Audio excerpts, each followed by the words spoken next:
All right, hey guys, if you've ever taken a class from me before, you've seen me kind of draw out the fight model.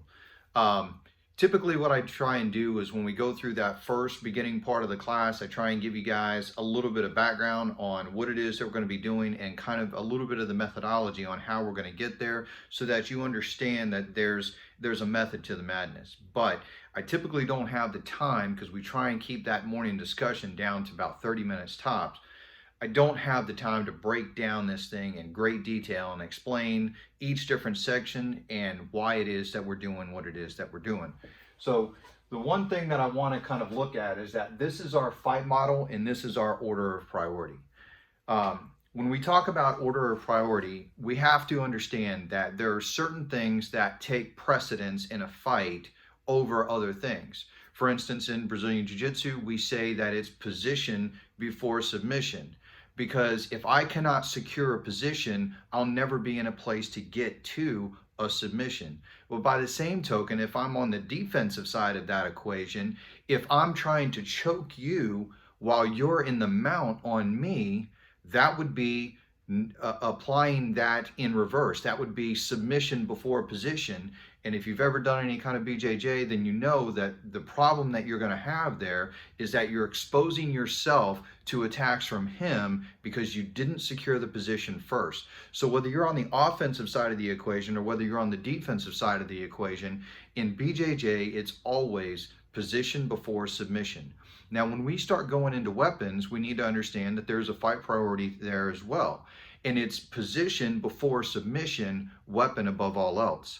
That becomes important because we have to start looking at weapons in the sense of weapons are the ultimate submission. Weapons can be applied from anywhere, meaning that going back to that same scenario, if you're in the mount on me, can I draw my weapon and utilize it on you? Yes, I can, and that would end the fight immediately.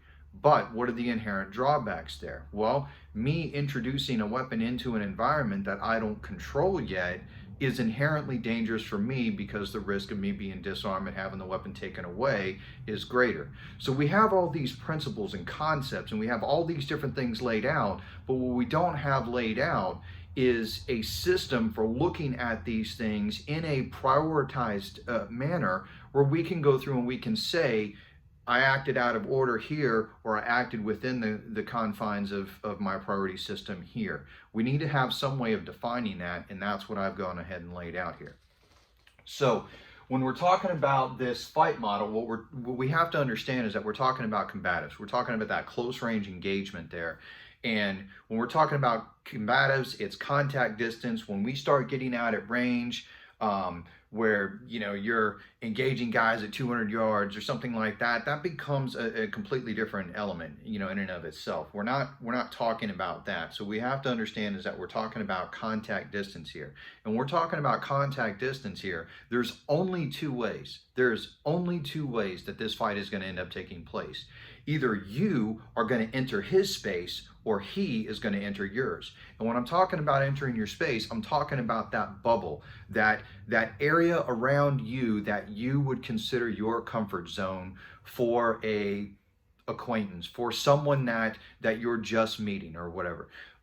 That bubble has a tendency to shrink as we become more comfortable with an individual. But 9 times out of 10, when we're talking about you ending up in some sort of combatives type scenario, it's going to be with someone that you're not particularly friendly with, that you don't necessarily know.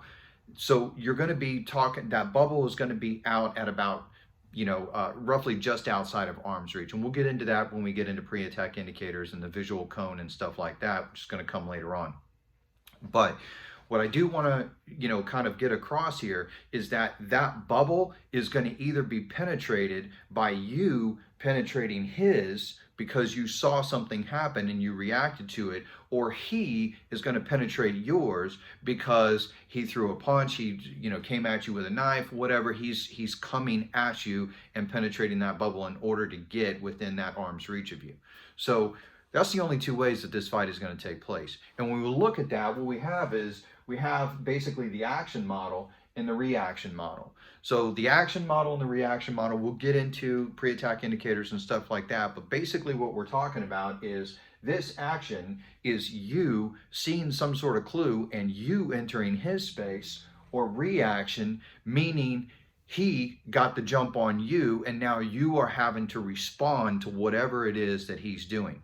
So whether you see something going on and you assault in on him, or whether he comes at you, you need to have some sort of simplified response to how you're going to be dealing with these things.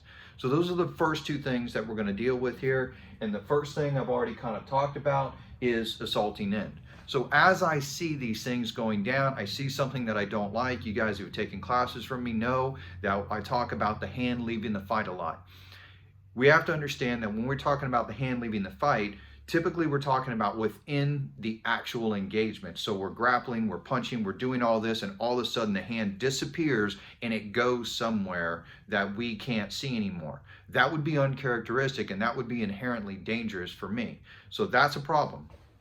When that hand leaves the fight, I need to have a response. I need to have a prioritized system. The priority is I got to get that hand.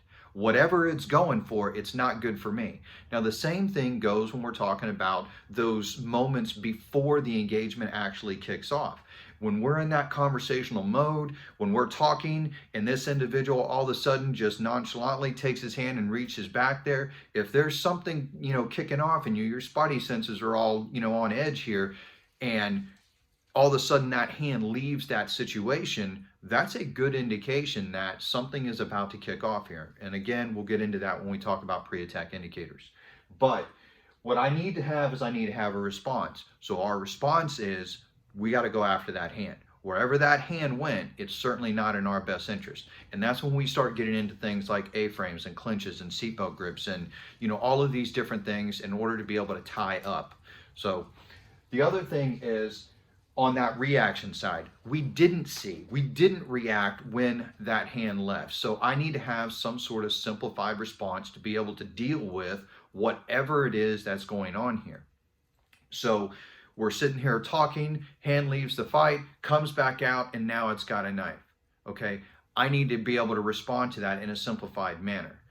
Hand comes back out and he's got brass knuckles. He's throwing a punch. He's doing whatever. He's bringing forward with a gun.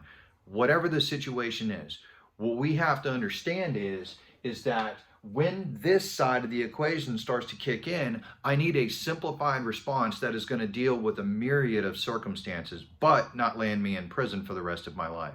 So what we're looking at here is we're looking at the 4-quad system, which we've talked about before, and we just did some video series on, where I basically divide up my body into 4 quadrants, high, too high, and too low, and it doesn't matter what the threat is. Again, he is going to have to enter my bubble. When he enters my bubble in this quadrant, I need to have a response. When he enters in this, I need to have a response. Again, down low to the lower quadrants and so on and so forth. So my response is my response. Now, we talk about this sometimes when we get in, and I answered a question from Les some time ago where we talked about basically weapons retention. If I'm in this conversational type situation, let's say I'm a police officer, or let's just say I'm a civilian and I'm printing. A guy has, he has this ambition to basically come after me and to do something, but he sees I'm printing. So the first thing that he does is he reaches into my space. Now, here's the thing. As we're sitting here in this conversation, if he penetrates into my bubble, I don't know yet that that hand is empty.